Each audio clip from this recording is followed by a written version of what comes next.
กไม่ใหญ่กบกกพอกบ่กไม่ใหญ่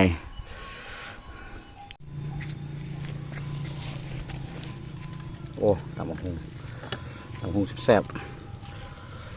นี่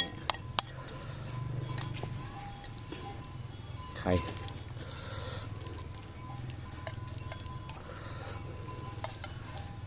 ข่ลอย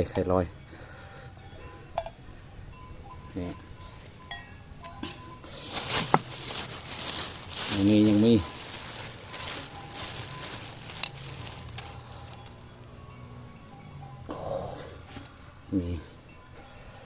ปุ่นล่นพักอายุรวมนี่กันได้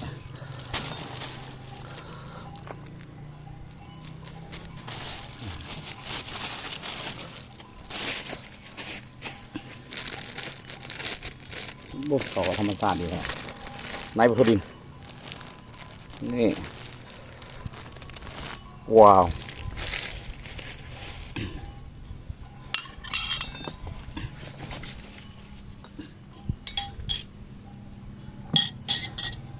กินอยู่หลังหูเฮียนหมดเนี่ย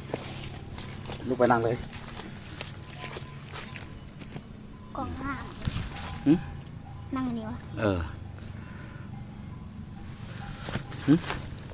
ถึงว่าลูกกินลูกนางถึงว่าสำนัก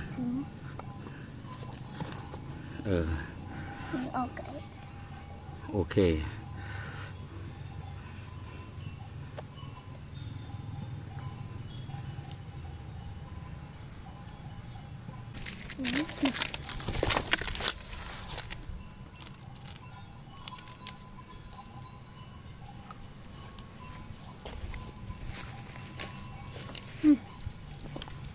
สบายดีทุกคนมาเจอกับวัยรุ่นสามัคคีสแนลกินตำส้มตำบักฮุงแล้วก็ไข่เป็นอาหารลดน้ำหนักคือกันเด้อไข่แล้วก็ตำบักฮุงบ่มีเข่าโน่เข่าเนาะเอาเลยวัยรุ่นพอบ่เนี่ยเป็นวัยรุ่นพอบ่เป็นอย่างค่อยว่าวัยรุ่นนี่แหละวัยรุ่นน่ะเป็นนักศึกษาเป็นนักเรียนเนาะเอาเลยเอาอย่างลูกไข่เอาเลยเลจานยังมีพักอยู่เลยพักหลายแนวอยู่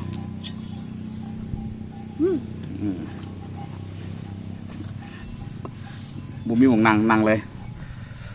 พักอะได้ลุมก็ได้เนาะ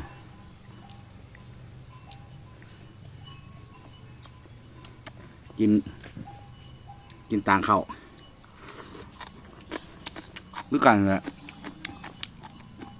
อันนี้มีเอานี่ก่อน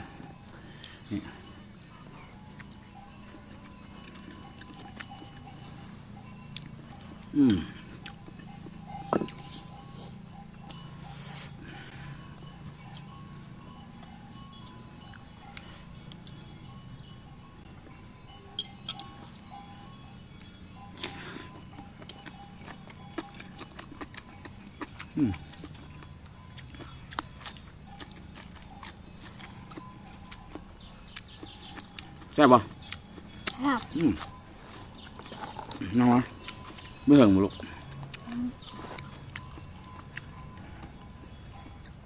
นี่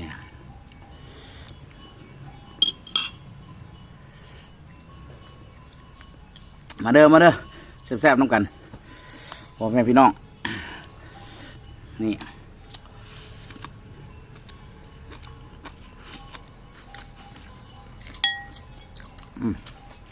เอาบ่เอาบวงบ่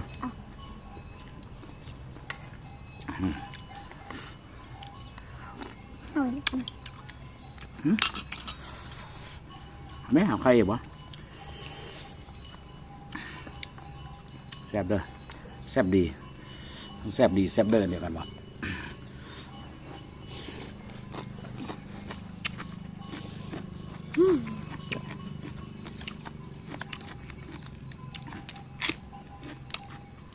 กินอยู่หลังโรงเรียนนี่พูดโรงเรียนม.ต้น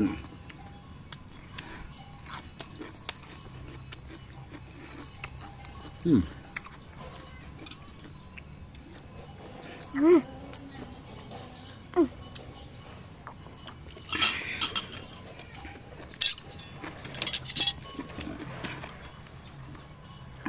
อันนี้ก็ได้เนี่ย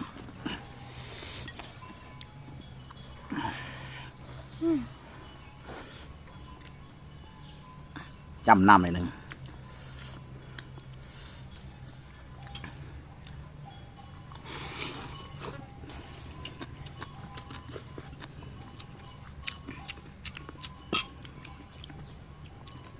เอาใครลูกเอาอีกนี่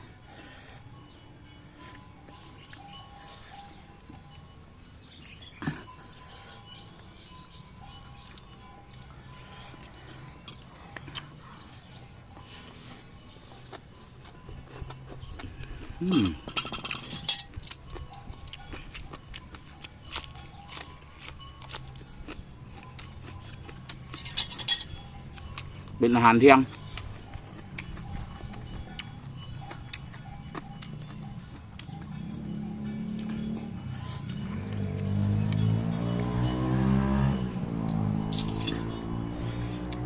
นี่เอาแบบนี้เลยไปสั่ง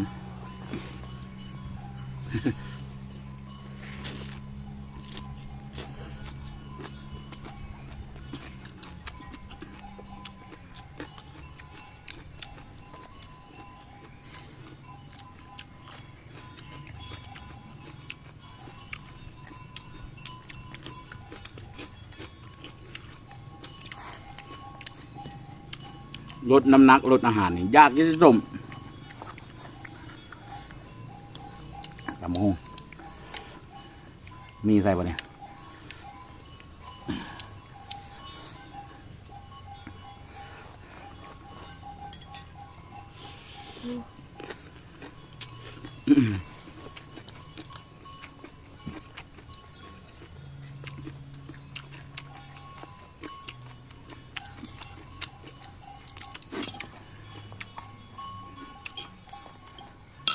ตัวอิ่มแท้มันตัวนี้พายอิ่ม ไข่ ตัวนี้มันจะพายอิ่มไข่เนี่ย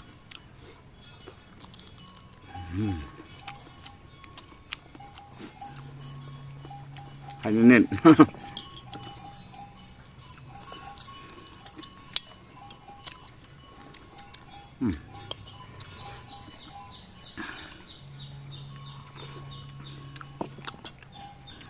เอาไข่5 หน่วย ลูกชาย3 หน่วย อีพ่อ2 หน่วย โอเคปกติอีพ่อกินหลายกว่าไม่นบ่อันนี้อีพ่อลดน้ำหนักอีพ่อต้องกินหน่อย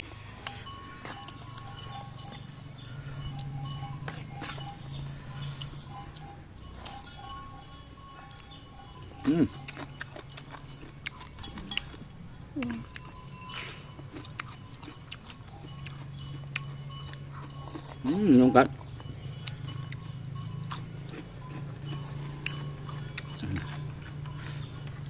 ร้อยลงสินี่เลย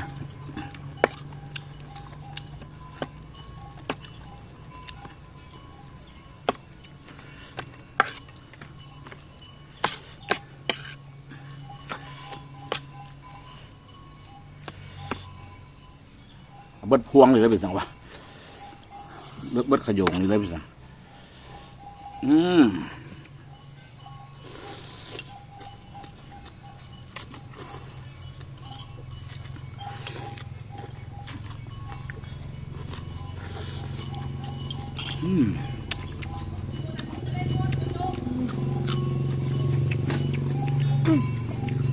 เข้ากินได้ดูตายนี่กลิ่นบักทั่ว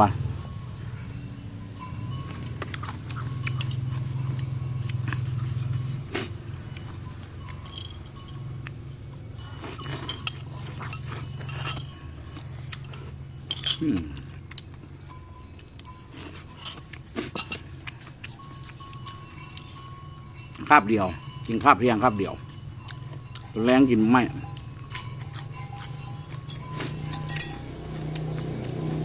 ต เช้ากินกาแฟกับน้ำท่านยังหิวก็กินบางไม้กินบ่อ่ะกินกัดเลยมักเล่นหน่อย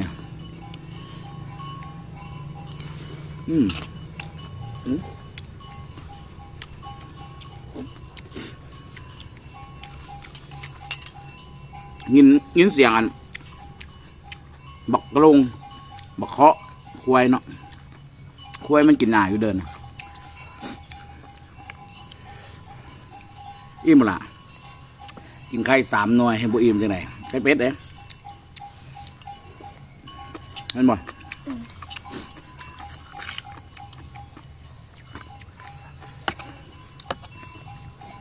อย่าลืมติดตาม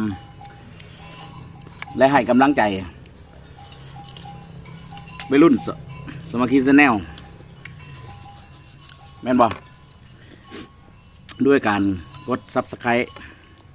กดไลค์กดแชร์เนาะ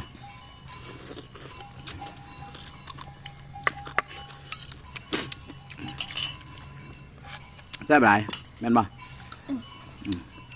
ขอบใจมากนี่ขอบใจทุกท่านหลังเฮียนกินอยู่ขอนไม้ ห่างกงไม้เลยกงไม้ใหญ่กงบกกงพอบอ่ะกงไม้ใหญ่เด้โรงเรียนประถมชั้นต้นเนาะโชคดีบ๊ายบาย